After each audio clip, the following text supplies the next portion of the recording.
को दूसरी बार बुलाने का डर लग रहा है, क्योंकि पहली बार क्या हुआ है।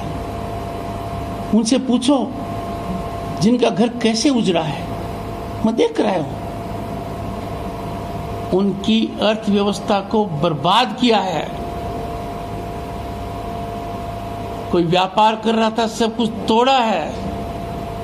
लाखों की बर्बादी की है एक एक घर में। उनका गैस चूल्हा ले गए हैं, खाने का सामान ले गए हैं, और यहां तक हालात कर दिए हैं कि जहां जहां मैं गया वहां वहां एक बात कही उन्होंने, अब हमें कौन बचाएगा। इसका नजारा मैंने दिन हटा में देख लिया। 10 से कम लोग, यदि अगर राज्य के राज्यपाल की गाड़ी को रोक सकते हैं तो आम आदमी की तो क्या औकात है। आम आदमी के कोई मानवाधिकार नहीं है, कोई फंडामेंटल राइट नहीं है। आप भी जगिए, अपना कर्तव्य कीजिए। I take some questions. जैसे कि आपने बताया कि खड़े होकर बताइए। जैसे कि आपने बताया कि दिनाटा में ऐसा स्थिति है, असम में बहुत सारे लोग इवैक्यूएट हुए हुए हैं, तो finally what is the outcome?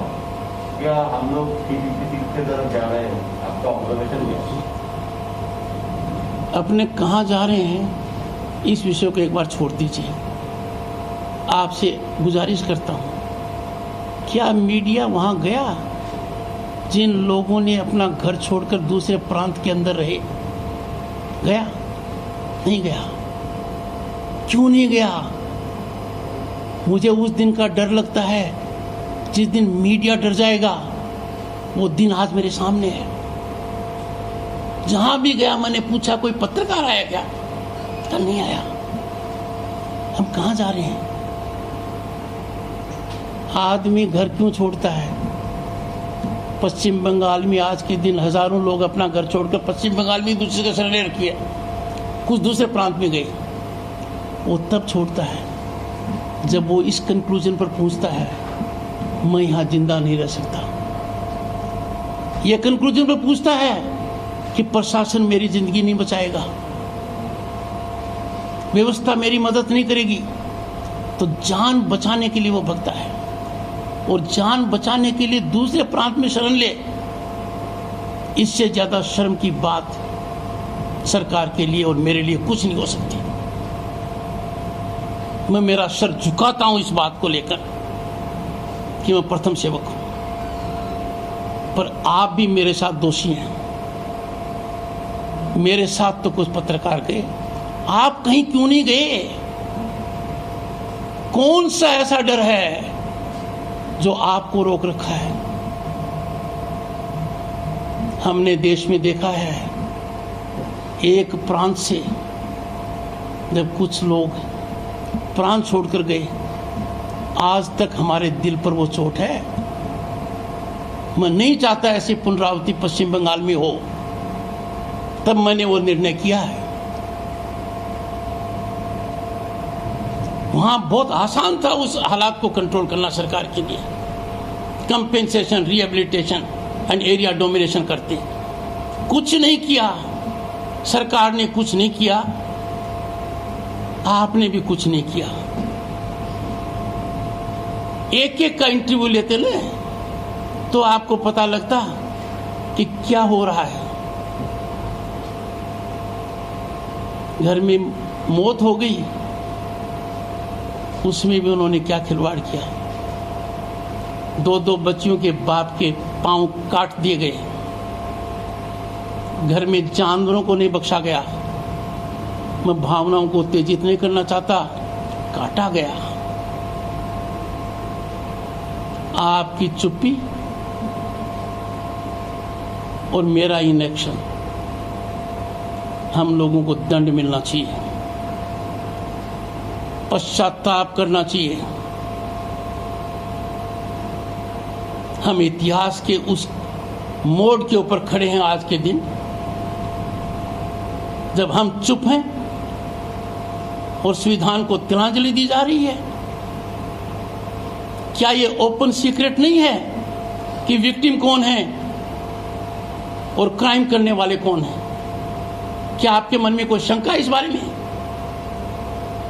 क्या आपको नहीं पता कि पुलिस कुछ लोगों के खिलाफ मुकदमा दर्ज करने की औकात नहीं रखती है? यहां पर चाहे वो राज्यपाल की गाड़ी को रोक दें। जब मैं माननीय मुख्यमंत्री से SSKM हॉस्पिटल में मिलने गया था, जब उनके चोट लग गई थी, वो नंदीग्राम से सीधी आई। एक दुराचरण किसी व्यक्ति ने किया, राज्य की पुलिस को मुकदमा दर्ज करने में 5 दिन लग गए। राज्यपाल के साथ घटना होना,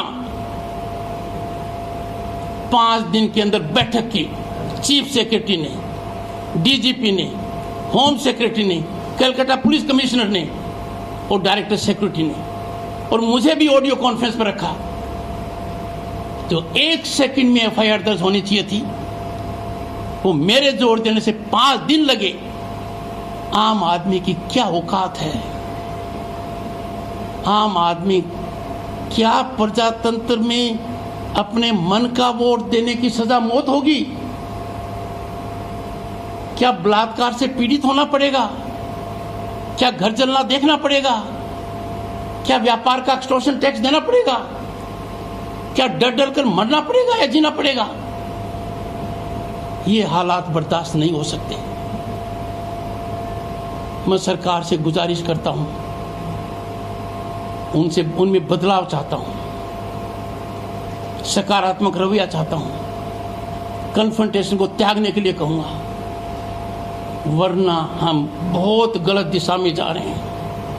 इतनी गलत दिशा में जा रहे हैं कि वहां से वापस लौटना बहुत मुश्किल हो जाएगा। ऐसा नहीं होना चाहिए। Any other question?